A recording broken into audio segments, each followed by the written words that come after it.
الله الرحمن الرحيم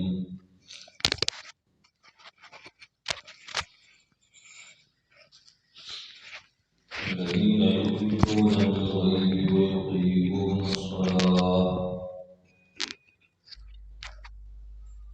ويقيمون الصلاة ومما رزقناهم ينفقون صدق الله ومن أصدق من الله قيلا اللهم صل على سيدنا ومولانا محمد وعلى آل سيدنا ومولانا محمد وبارك وسلم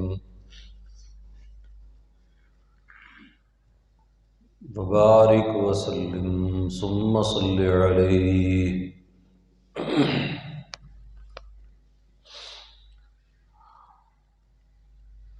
حضرات محترم،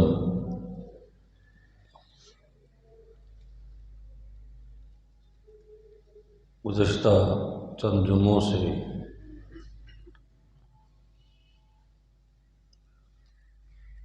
کلمہ طیبہ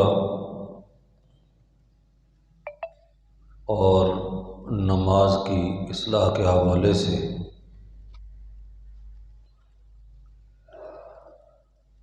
کچھ بنیادی اہم اور ضروری باتیں آپ کے سامنے ذکر ہوئی ہیں۔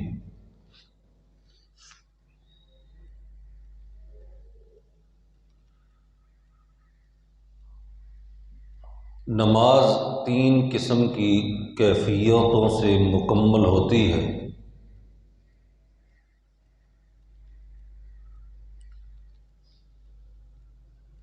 جسمانی کیفیت، زبانی کیفیت اور قلبی کیفیت۔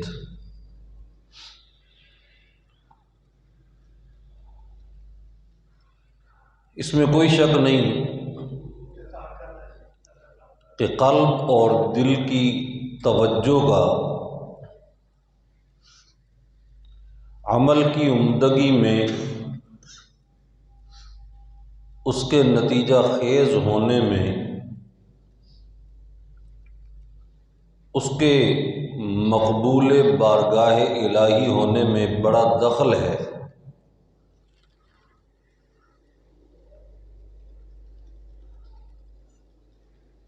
لیکن اس سے بھی زیادہ اہم پہلی 2 کیفیتیں ہیں، پہلی 2 بنیادی باتیں ہیں کہ نماز پڑھنے والے کو ہاتھ اٹھانے کا، قیام کرنے کا،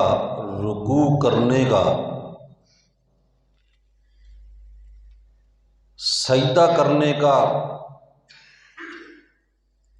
تشہد میں بیٹھنے کا اور نماز کے ارکان کے درمیان جہاں وقفہ ہے وہاں وقفہ کرنے کا اور رکن کو جتنی دیر تک ادا کرتے رہنا ضروری ہے اتنی دیر تک اس کے ادا کرتے رہنے کا علم ہونا ضروری ہے، تبھی اس کی نماز بنے گی۔ اور اس کے ساتھ ساتھ نماز کے صرف ارکان اور وجود کی حرکات و سکنات، صرف اس سے نماز مکمل نہیں ہوتی، بلکہ ہر رکن کے اندر کچھ نہ کچھ پڑھنا بھی ہوتا ہے، کچھ ذکر و اذکار بھی ہیں۔ اس لیے نماز کے اذکار اور نماز کی قرأت و تلاوت جو ہے اس کو کم از کم اس حد تک صحیح پڑھنا کہ جس کے ذریعے سے نماز فاسد نہ ہو جائے۔ اس لیے ایک مجمع عام میں جس میں بہت سارے مسلمان موجود ہوں جو نماز پڑھانا جانتے بھی ہوں، وہاں افضل یہ ہوتا ہے، اگرچہ علماء بھی ہوں، افضل یہ ہوتا ہے کہ وہاں اچھے طریقے سے قراءت کرنے والا شخص جو ہے وہ نماز پڑھائے۔ اس کی وجہ کیا ہے؟ جو بات آپ کے سامنے کرنا چاہتا ہوں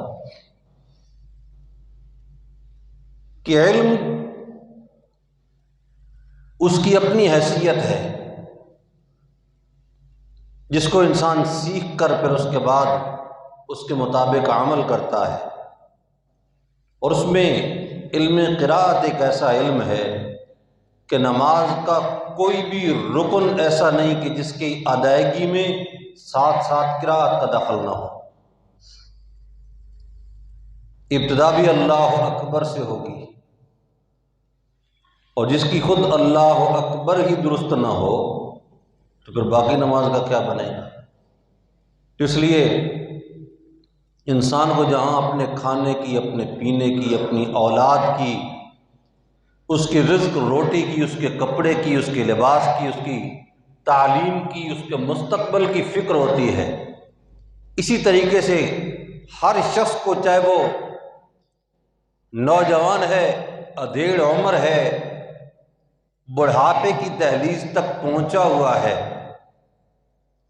اپنی بھی اس کو فکر ہونی چاہیے، اپنی اولاد کی بھی فکر ہونی چاہیے کہ نماز وہ نماز بنے جو اللہ کے دربار میں قبول ہونے کے قابل بھی ہو۔ کہیں ایسے نہ ہو کہ اس مشقت، ریاضت اور محنت کے باوجود پڑھی ہوئی نماز کو بھی منہ پہ مار دیا جائے کہ تیری نماز تو قبول کیے جانے کے لائق ہی نہیں۔ اس لیے انسان وجود کی حرکات و سکنات جو ہے وہ بھی ذرا جلدی ٹھیک کر لیتا ہے، لیکن قرات پر محنت لگتی ہے۔ پھر نفس بھی خوب بہانہ ساز ہے، کہتا ہے دیکھو جی تیری کوئی عمر ہے اب سیکھنے کی، تجھے تو سکھانے والا کوئی نہیں ہوگا، تیری نماز کی اصلاح کرنے والا کوئی نہیں ہوگا۔ لیکن اللہ رب العزت نے یہ نعمت بھی سیکھنے اور سکھانے کی اتنی عام کر دی ہے، بالخصوص ہمارے اس بر صغیر میں، کہ پورا قرآن حفظ کرنے پہ جب 1 روپیہ اور 1 پائی خرچ نہیں ہوتی تو نماز سیدھی کروانے پہ قاری صاحب آپ سے کیا لے لیں گے، کیا مانگیں گے آپ سے؟ اس لیے ہر شخص کو اس کی فکر لاحق ہونی چاہیے۔ پھر اس کے بعد کلمہ طیبہ کی بنیادی غلطیاں جو آپ کے سامنے بیان کی، اس کو مد نظر رکھنا چاہیے۔ امید ہے آپ کو یاد ہوگا کہ لا جو ہے اس پر مد پڑھنی ہے، اس کو لمبا کرنا ہے۔ کہ میں بعض اوقات دہراتا ہوں اور قصداً دہراتا ہوں، مجھے پتہ ہے کہ پہلے یہ بات 2-3 مرتبہ ہو چکی ہے۔ ایک تو فائدہ یہ ہوتا ہے کہ نئے آنے والے لوگ جو ہیں ان کو بھی سمجھ آ جاتی ہے اور بنیادی بات ہے، اور دوسری بات یہ ہے کہ رسول اللہ صلی اللہ علیہ وسلم کی تعلیم کا طریقہ کار بھی یہ تھا کہ آپ عام طور پہ ایک بات کو 3 مرتبہ دہراتے تھے، اس لیے کہ بعض لوگ انتہائی ذہین، ذکی اور فطین ہوتے ہیں، بات سنتے ہیں تو فوراً قبول کر لیتا ہے دماغ ان کا۔ بعض لوگ درمیانے درجے کے ہوتے ہیں جو پہلی مرتبہ کی ہوئی بات کو نہیں سمجھتے، دوسری مرتبہ بات کرنے سے ان کو سمجھ آ جاتی ہے، اور بعض انتہائی کمزور ہوتے ہیں، ان کو تیسری مرتبہ تک جب بات نہ دہرائی جائے اس وقت تک سمجھ نہیں آتی۔ تو اس بات کی رعایت تو آپ صحابہ کرام کے مجمع میں بھی کرتے تھے۔ اس لیے پہلی بات کیا ہے بھائی، لا پر کیا پڑھنی ہے؟ مد پڑھنی ہے۔ لا الہ الا اللہ، لا پر مد پڑھنا فرض ہے۔ پھر الہ کے بعد سانس نہیں لینا، یہ تسلسل توڑنا نہیں ہے، اس لیے کہ اگر یہ تسلسل لا الہ کہہ کے خاموش ہو گئے تو اللہ رب العزت کو ماننا تو دور کی بات، اللہ کے وجود کی بندہ نفی کر رہا ہے۔ اس لیے سانس توڑنا جائز نہیں ہے۔ اور میں نے بعض اکابر علماء کے حوالے سے آپ کے سامنے بات کی کہ اگر کوئی شخص قصداً اس طرح کرے تو اس کا تو ایمان ہی ختم ہو جاتا ہے۔ اس لیے سانس توڑنا، رکنا، وقفہ لینا لا الہ کے بعد اس کی اجازت نہیں ہے۔ ہاں البتہ بچے کو آپ سکھا رہے ہیں، پڑھا رہے ہیں تو اس کو تو ایک ایک لفظ پڑھانا پڑتا ہے، تو اس کے لیے سانس ٹوٹتا ہے تو ضرورت ہے، وہ مجبوری ہے۔ لیکن عام طور پہ پڑھتے ہوئے جس طرح ذکر اور اوراد کے بعض اوقات انسان جو ہے وہ مستی میں آ کر اس طرح کرتا ہے کہ ایک طرف لا الہ کہہ کے خاموش ہوا، پھر الا اللہ، لا الہ الا اللہ، درمیان میں وقفہ کر لیا۔ یہ وقفہ کرنا کسی بھی طرح جائز نہیں ہے، حرام ہے۔ اور پھر محمد الرسول اللہ، آپ کا نام نامی اسم گرامی جو ہے وہ محمد نہیں ہے، محمد ہے، ہا کے ساتھ ہے۔ اس پر اگر کسی شخص کی زبان سے نہیں نکلتا تو اس پر کوشش کرنا فرض ہے، ضروری ہے۔ اگرچہ ہمارے معاشرے میں تو اس حد تک بات کو بگاڑا گیا الیاذ باللہ کہ ہمارے سرائکی میں محمد کی جو ادائیگی کرتے ہیں، یہ خاص طور پر یہ آپ ضلع میاں والی اور خوشاب کے لوگ، اس کا تلفظ زبان سے نکالتے ہوئے بھی بڑا ڈر لگتا ہے۔ ہا درمیان میں بھی نہیں پڑھتے، نہ ہا پڑھتے ہیں نہ ہا پڑھتے ہیں، ممد پڑھ دیتے ہیں۔ غلام محمد کو غلمد کہہ دیتے ہیں، فتح محمد کو فتح ممد کہہ دیتے ہیں۔ یہ بالکل جائز نہیں، ناجائز ہے۔ اپنے پیغمبر کا جو نام نامی اسم گرامی ہے، اس کی نسبت سے اگر کسی شخص نے نام رکھ لیا ہے تو پھر اس کا بھی تقاضا یہ ہے کہ اس کی ادائیگی بھی صحیح کی جائے۔ تو محمد الرسول اللہ اس طرح اس کو ادا کیا جائے گا، اس طرح پڑھا جائے گا۔ پھر اس کے بعد آپ کو بتلایا کہ اللہ اکبر، اس میں بھی عام طور پہ بولتے ہوئے تو بہت کم غلطی ہوتی ہے، لیکن اذان اور اقامت میں بعض اوقات غلطی زیادہ ہو جاتی ہے۔ اللہ اکبر کی بجائے اللہ اکبر اس طرح کر دیتے ہیں، بالکل ناجائز، حرام ہے۔ اس لیے کہ اس کا مطلب آپ سن چکے ہیں کہ یقین ایک طرف کر کے انسان کہتا ہے کیا واقعی اللہ بڑا ہے، حالانکہ اللہ کی کبریائی کے معاملے میں شک کرنے سے انسان کافر ہو جاتا ہے۔ اسی طریقے سے اکبر بھی نہیں کہنا، اللہ اکبر، اس کا بھی وہی مطلب بنتا ہے، اللہ اکبر۔ پھر جب اس کو اقامت کے اندر کہے یا اذان کے اندر کہے تو اس کو جوڑے جوڑے کر کے کرنا ہوتا ہے۔ جوڑا تو کرے گا لیکن درمیان میں اکبر کی جو را ہے اس کو آگے لام سے نہیں ملائے گا۔ اللہ اکبر کہنا جائز نہیں ہے۔ حالانکہ قانون جو تجوید کے قواعد ہیں، صرف کے قواعد ہیں، ان کے مطابق تو یہاں اللہ اکبر ہونا چاہیے، اس لیے کہ دو کلموں کو آپس میں ملا رہے ہیں، اور لفظ اللہ جو ہے اس کا حمزہ وصلی ہے، اس کو گرانا اصولی طور پہ تو واجب ہے، لیکن ہمارے پیغمبر جناب محمد الرسول اللہ صلی اللہ تعالی علیہ وسلم سے اس طرح منقول نہیں۔ جب منقول نہیں ہے تو یہ جائز بھی نہیں۔ اسی طرح آگے اقامت کے اندر تمام کلمات جوڑے جوڑے اس طرح ان کو ادا کیا جائے کہ ایک کلمے کو دوسرے کے ساتھ ضم نہیں کر دینا، ملا نہیں دینا۔ اشہد ان لا الہ الا اللہ، اشہد ان لا الہ الا اللہ، تو کہتے ہیں نا کہ ان کنت لا تدری فتلک مصیبۃ وان کنت تدری فالمصیبۃ اعظم، کہ بعض اوقات انسان علم کی وجہ سے غلطیاں کرنے لگتا ہے، اس میں کوئی شک نہیں کہ قانون تو یہی کہتا ہے، لیکن منقول اس طرح نہیں ہے۔ ہم قانون کے پابند نہیں ہیں، ہم رسول اللہ صلی اللہ علیہ وسلم سے آنے والی نقل کے پابند ہیں۔ اور عام طور پہ اس میں دو کلمات ہمارے ہاں ملا کر نہیں پڑھے جاتے، لیکن قد قامت الصلاۃ میں پھر ملا دیا جاتا ہے، قد قامت الصلاۃ قد قامت الصلاۃ، قد قامت الصلاۃ قد قامت الصلاۃ، لیکن یہ بھی جائز نہیں۔ قد قامت الصلاۃ قد قامت الصلاۃ پڑھنا ایک سانس میں ہے، لیکن دونوں کو جدا جدا کر کے پڑھنا، قد قامت الصلاۃ قد قامت الصلاۃ۔ اسی طرح حی علی الصلاۃ حی علی الصلاۃ، حی علی الفلاح حی علی الفلاح، اس طرح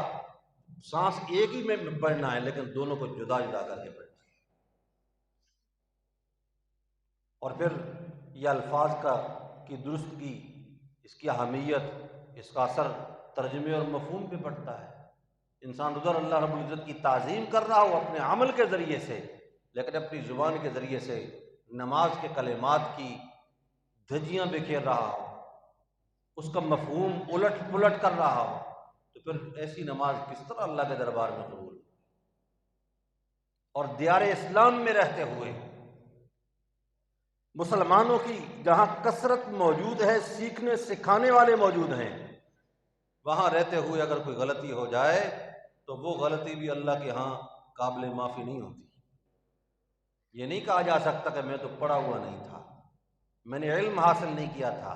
میں تو عالم نہیں تھا۔ جب سکھانے والے موجود ہیں، سیکھنے اور سکھانے کا ماحول موجود ہے، تو پھر وہاں پر اگر کوئی غلطی ہوئی تو وہ غلطی انسان کی اپنی سستی کا نتیجہ ہے، اس میں اس کے علاوہ اور کوئی اس کی توجیہ نہیں کی جا سکتی۔ اور پھر نماز کے لیے جب آنا ہے تو اس کے اپنے آداب ہیں، اس کے اپنے مسائل ہیں، کہ سب سے پہلے اپنے وجود کو، اپنے ظاہر کو پاک کر کے اللہ کے دربار میں آنا ہے، تاکہ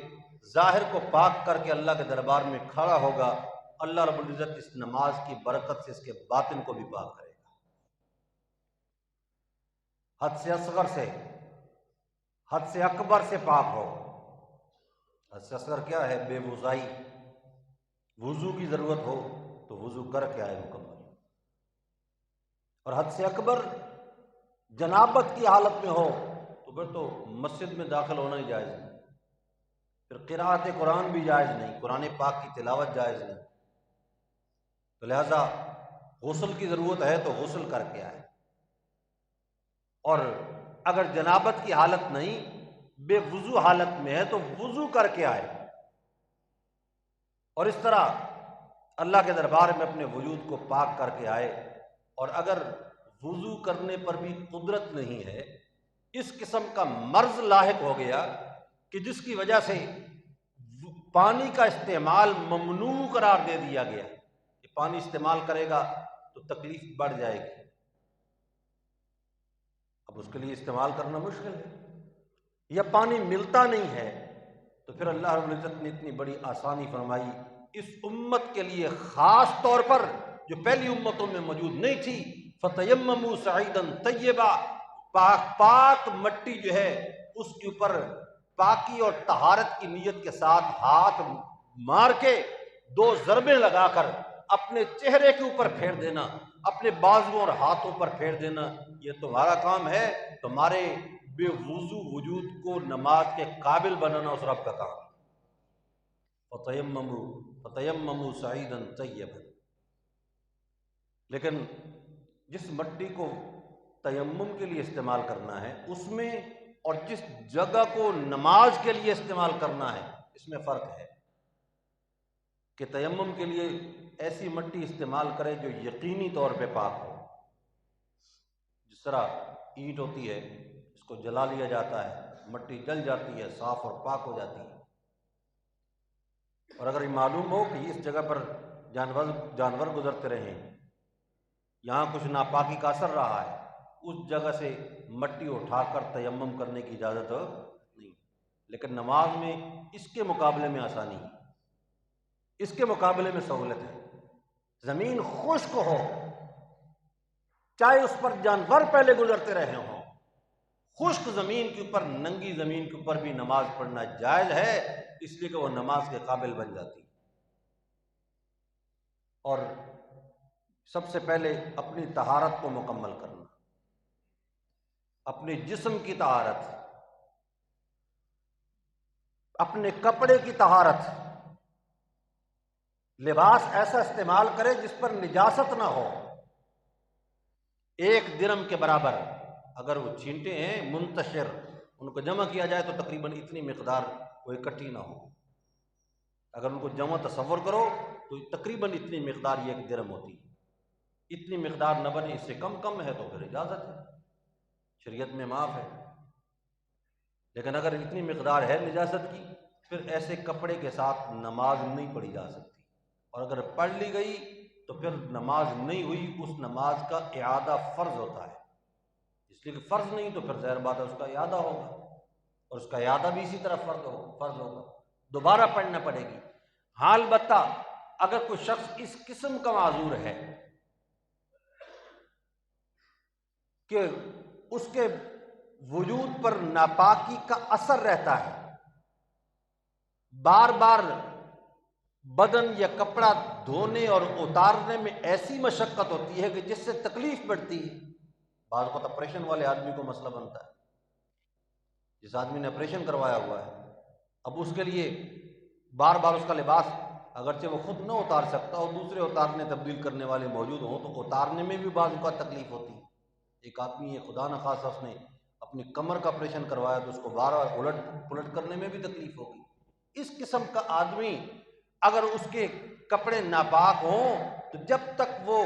اپنے یعنی اس قسم کی تکلیف اور عذر سے باہر نہیں آ جاتا اس وقت تک اگر وہ اسی لباس میں نماز پڑھتا رہے اللہ رب العزت پھر بھی قبول فرمائے۔ یہ شریعت میں آسانیاں ہیں،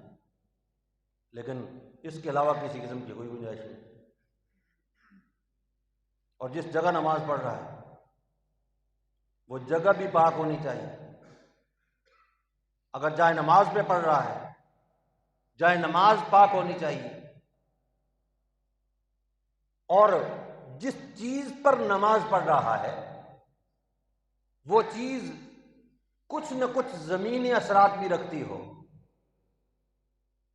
ہوا والے اثرات نہ ہوں، زمین والے اثرات ہوں۔ مثلا یہ بلڈنگ ہے، اس بلڈنگ کے اوپر ایک چھت ہے، زمین سے تو فاصلہ آ گیا لیکن اینٹ ہے، زمینی اثرات موجود ہیں۔ نیچے آپ نے نیچے جو جائے نماز بچھی ہوئی ہے، مصلی بچھا ہوا ہے، سخت ہے، زمین کے ساتھ متصل ہے، اس پر بھی زمینی اثرات موجود ہیں، اس پر بھی جائز ہے۔ لیکن کوئی شخص اس کی بجائے آ کر یہاں رضائی ڈال دے، بیڈ کا گدا ڈال دے اور اس کے اوپر نماز پڑھنا چاہے، وہ نماز نہیں ہوگی، اس لیے کہ اس کے اندر زمینی اثرات موجود نہیں، اس کے اندر ہوائی اثرات موجود ہیں، وہ درمیان میں کوئی کہ خلا آ گیا ہے، لہذا اس پر نماز جائز نہیں ہوگی۔ زمین کی صلابت اور زمین کی سختی کچھ نہ کچھ اس کا احساس ضرور ہونا چاہیے، پاؤں کو احساس ہونا چاہیے، سجدے میں ماتھا جو ہے اس کو احساس ہونا چاہیے، ناک کی ہڈی کو اس کا احساس ہونا چاہیے، یہ کچھ نہ کچھ زمینی اثرات جو ہے وہ انسان کو محسوس ہوں، یہ ضروری ہے، ایسی جگہ کے اوپر نماز پڑھی جائے۔ پھر پورا وجود جو ہے جس مقام تک مرد کا سطر ہے وہ ڈھانپا ہوا ہونا چاہیے، جس مقام تک عورت کا سطر ہے اس کو بھی ڈھانپا ہوا ہونا چاہیے۔ عورت کا تو پورا وجود سطر ہے، سوائے اس کے چہرے، اس کے ہتھیلیوں اور اس کے پاؤں کے، اس کے علاوہ اس کا پورا وجود سطر ہے، اس کے ٹخنے بھی سطر ہیں، اگر اس کے ٹخنے بھی کھلے رہ گئے تو اس کی نماز مکمل نہیں ہوگی۔ بال اگر اس کے باہر نکل آئے اس کی نماز نہیں ہوگی۔ اور مرد کا سطر جو ہے وہ ناف سے لے کر گھٹنے کے نیچے والے حصے تک ہے، ناف سے لے کر یعنی حد یہ ہے کہ ناف بے شک نظر آ جائے، اس حد تک ہمارے علماء کے نزدیک اجازت ہے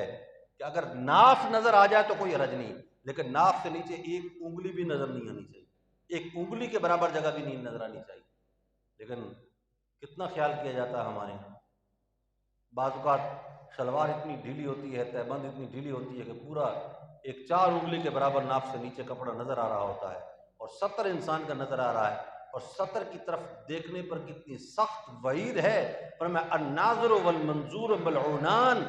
دیکھنے والا اور جس کی طرف دیکھا گیا یہ دونوں لعنت کے مستحق ہیں۔ یہ احتیاط نہیں ہوتی، اس لیے بالفرض اگر کوئی شخص ایسی کیفیت میں ہے کہ جہاں قمیص اس کو نہیں ملتی، صرف شلوار ہے، ناف والے مقام سے لے کر گھٹنے تک اگر وہ کام آ رہی ہے، گھٹنے کے نیچے والے حصے تک یہ سطر اس کا مکمل ہے، اس صورت کے اندر وہ نماز پڑھ سکتا ہے اسی کیفیت میں۔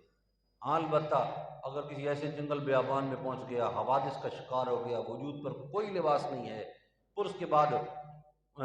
جس قسم کی کیفیت میں بھی ہے بیٹھ کر اپنے وجود کو چھپا کر جس طرح پڑھ سکتا ہے نماز ادا کر لے، لیکن انسانوں کے سامنے نہیں، لوگوں کے سامنے نہیں، ایسی صورت حال پر کبھی شاذ و نادر ہی سامنے آتی ہے۔ پھر قبلہ رخ بھی ہو، چہرہ قبلے کی طرف ہو۔ اب اللہ رب العزت اگر اس بات کے ہمیں پابند کر دیتے کہ تمہارا چہرہ جو ہے وہ سیدھا کعبۃ اللہ کی طرف ہو، تو امت کے لیے بڑی مشکل پیش آ جاتی۔ یہ درجہ بدرجہ اس میں تھوڑی سی سختی ہے کہ جو شخص حرم کے اندر پہنچ گیا اس کی نماز عین کعبۃ اللہ کی طرف صرف جائز ہے۔ اگر کعبۃ اللہ کی طرف منہ کر کے نماز پڑھتے ہوئے تھوڑا سا دائیں بائیں ہو گیا، اس کی نماز نہیں ہو۔ اور کوئی شخص حدود حرم سے باہر نکل گیا، مکہ سے باہر ہے لیکن قریب قریب رہتا، تو کم از کم حرم کی طرف اس کا رخ ہونا چاہیے۔ اور اگر کوئی شخص آفاقی ہے، جیسے ہم پاکستان میں ہیں، کوئی اور انڈونیشیا میں، ملیشیا میں، دیگر ممالک میں، شام میں، مصر میں، عراق میں، اگر کوئی شخص آفاقی ہے تو اس کے لیے جہت سمت یعنی جہت قبلہ، جس کو ہمارے ہاں مثلا مغرب، یہ مغرب کی سمت جو ہے وہ قبلہ کی سمت ہے، کوئی شخص صرف مغرب کی طرف بھی منہ کر لے تو اس کی نماز ہو جائے گی۔ اب اس کی ایک آسان پہچان آپ کو بتا دیتا ہوں کہ کوئی شخص اگر دوسرے بھائی سے معانقہ کرتا ہے، ملتا ہے، تو ملنے کے لیے کتنا ہاتھ کھولتا ہے؟ عموماً اتنا کھولتا ہے، نصف۔ یہ پورا کھولنا تو اس طرح ہو جائے گا نا، اس طرح یہ نصف کھولتا ہے۔ اب یہ بالکل اگر ناک کی جو سیدھ ہے وہاں سے لے کر بازو کی سیدھ تک جہاں بھی جس طرف بھی منہ ہو گیا، قبلہ اس کے اندر رہا، منہ اگر دائیں بائیں اتنا ہو گیا تو کوئی حرج نہیں، نماز اللہ کے ہاں پھر بھی قابل قبول ہوگی۔ جس کو کہتے ہیں 45 ڈگری، 45 ڈگری دائیں،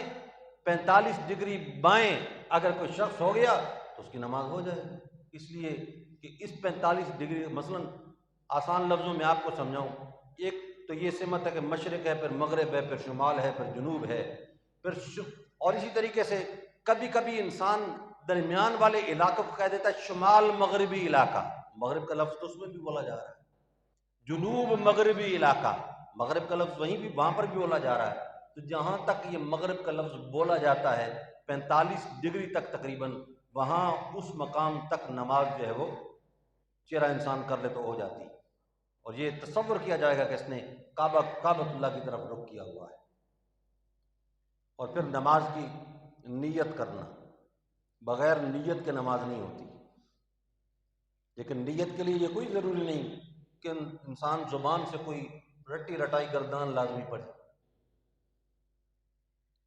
اور ہمارے عام طور پہ دیہاتوں میں سکھایا جاتا ہے، کچھ پڑھ لینے میں حرج نہیں ہے، اس لیے کہ کبھی کبھی زبان سے کہنے کی وجہ سے انسان کے وہم کا علاج ہو جاتا ہے۔ ایک شخص یہ کہے بھی دیکھو جی نیت فرض ہے، اور نیت دل کے ارادے کا نام ہے، پتہ نہیں میری نیت ہوئی یا نہیں، پتہ نہیں میں نے نیت کی یا نہیں کی، تو ایسا شخص وہم میں مبتلا ہو جاتا ہے، اور وہم میں جو مبتلا ہوتا ہے اس کی نماز بھی اس کے لیے مصیبت بن جاتی ہے۔ اللہ رب العزت اس بیماری سے محفوظ فرمائے، اس کی طہارت بھی مصیبت بن جاتی ہے، اور اس کے لیے باقاعدہ شیاطین مامور ہیں ابلیس کی طرف سے، اس کی ذریت کی طرف سے، جو انسان کو نماز میں بھی اسی طرح دھوکے میں مبتلا کرتے ہیں، وضو میں بھی اس کو وہم میں مبتلا کرتے ہیں، کہ جس کی وجہ سے وہ اتنا تنگ آ جائے کہ آہستہ آہستہ کرتے کرتے اس کی نماز ہی چھوٹ جائے۔ بعض لوگ آہستہ آہستہ پڑھنا جو ہے اس میں ان کو شک ہوتا ہے کہ پتہ نہیں ہمارا یہ پڑھنا بھی ہو رہا ہے درست کا نہیں ہو رہا، اتنا اونچا پڑھتے ہیں کہ ماشاءاللہ 5-7 آدمی ادھر والے، 5-7 ادھر والے، آگے والے پیچھے والے، وہ نماز بھول جاتے ہیں اور اس حضرت کی نماز پڑھی جا رہی ہوتی ہے۔ اس طرح پڑھتے رہے، حالانکہ اس طرح جائز نہیں ہے، اس لیے کہ جو سری مقام ہے نماز کا تو وہاں سرا نہیں پڑھنا ہے، آہستہ پڑھنا وہاں ضروری ہے۔ اگر وہاں بلند آواز سے پڑھے گا تو اس نے سری مقام کو جاری بنا دیا، تو یہ تو شیطان کا دھوکہ ہے۔ وہ سمجھتا ہے کہ میں اس طرح نماز پڑھنے سے اپنی نماز ٹھیک کر رہا ہوں، حالانکہ نماز ٹھیک نہیں ہو رہی ہوتی، بلکہ اپنی بھی نماز خراب ہو رہی ہوتی ہے، اور 8-10 آدمیوں کی اور بھی ساتھ نماز خراب ہو رہی ہوتی ہے۔ اس لیے اس قسم کے وہموں میں مبتلا ہونے کی کوئی اجازت نہیں۔ انسان اپنے آپ کے اندر پختگی پیدا کرے، اعتماد پیدا کرے، وضو کرے، 3 مرتبہ سے زائد دھوئے جانے والے اعضاء کو دھونے کی کوئی اجازت نہیں۔ اور جو شخص وہم کرتا ہے تو اس کے متعلق تو ہمارے علماء کہہ دیتے ہیں بس ہو گیا ہے، ہماری ذمہ داری ہے بس۔ اللہ کے رسول صلی اللہ علیہ وسلم نے فرمایا 3 مرتبہ سے زائد نہیں دھونا، تو تیرا بازو ہے یا کیا بلا ہے جو 3 مرتبہ دھونے سے صاف نہیں ہوتا؟ اس لیے کہ 3 مرتبہ دھو دیا گیا تو بس ہو گیا، چوتھی مرتبہ دھونے کی کوئی اجازت نہیں، 3 سے کم کرنے کی اجازت موجود ہے حدیث میں، 2 مرتبہ بھی دھو سکتے ہو۔ اور کبھی کبھار آپ صلی اللہ علیہ وسلم نے 1 مرتبہ بھی دھویا، ایک کلی آپ نے کی، 1 مرتبہ آپ نے اپنے ناک میں پانی ڈالا، 1 ہی مرتبہ آپ نے اپنے پاؤں کو دھو ڈالا، اس طرح ثابت ہے، لیکن 3 سے زائد مرتبہ ثابت ہو نہیں۔ اور ایک صحابی اسی طریقے سے آپ کے سامنے وضو کر رہے تھے اور وہ دھوئے جانے والے اعضاء کو بار بار دھو رہے تھے، اور میں ما هذه الصرف، اور میں یہ کیا فضول خرچی ہے؟ انہوں نے آگے سے جواب میں کہا افی الوضوء صرف یا رسول اللہ، کہ یا رسول اللہ وضو میں بھی فضول خرچی ہوتی ہے؟ میں فی الوضوء صرف ولو کنت علی نہر جار، اور میں کہ وضو میں بھی فضول خرچی ہوتی ہے اگرچہ تو جاری نہر کے اوپر بھی کیوں نہ بیٹھا، جہاں کا پانی پھر دوبارہ استعمال کے قابل ہوتا ہے، لیکن وہاں پر بھی فضول خرچی ہے۔ اور جس شخص نے 3 مرتبہ سے زائد دھویا فقد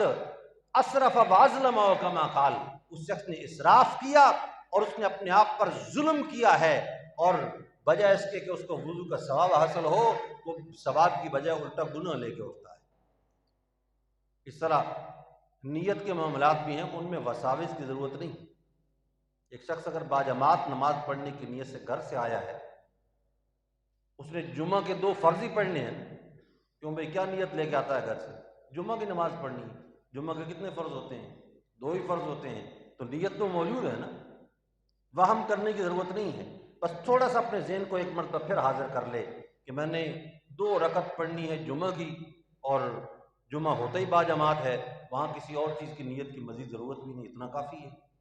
فرض پڑھنے ہیں، 4 فرض پڑھنے ہیں زور کے، اللہ کی رضا کے لیے پڑھ رہا ہوں، اتنا کافی۔ لیکن اگر زبان سے اس کو دہرا لے، اگر اس کو وہم ہوتا ہے تو یہ وہم کے علاج کے طور پر لکھا گیا ہے کتابوں میں، یہ مسنون نہیں ہے۔ کوئی شخص اگر اس کو مسنون سمجھ کے اپنی زبان سے دہرائے، نماز کا حصہ سمجھ کر اس کو اگر اس اب اپنی زبان سے دہراتا ہے تو وہ شخص گناہ گار ہوتا ہے۔ اس لیے نماز کا حصہ سمجھ کر اپنی زبان سے دہرانے کی ضرورت نہیں ہے۔ یہ ایک وہم کا علاج ہے کہ انسان کو بعد میں وہم نہ ہو، بس علاج کے طور پر ہے، مگر نہ اس کا خود نماز کے ساتھ یا نماز کی تعلیم کے ساتھ اس کا کوئی تعلق نہیں ہے۔ اللہ رب العزت صحیح طور پر قرآن و سنت کو سمجھنے کی، عمل کرنے کی توفیق نصیب فرمائے۔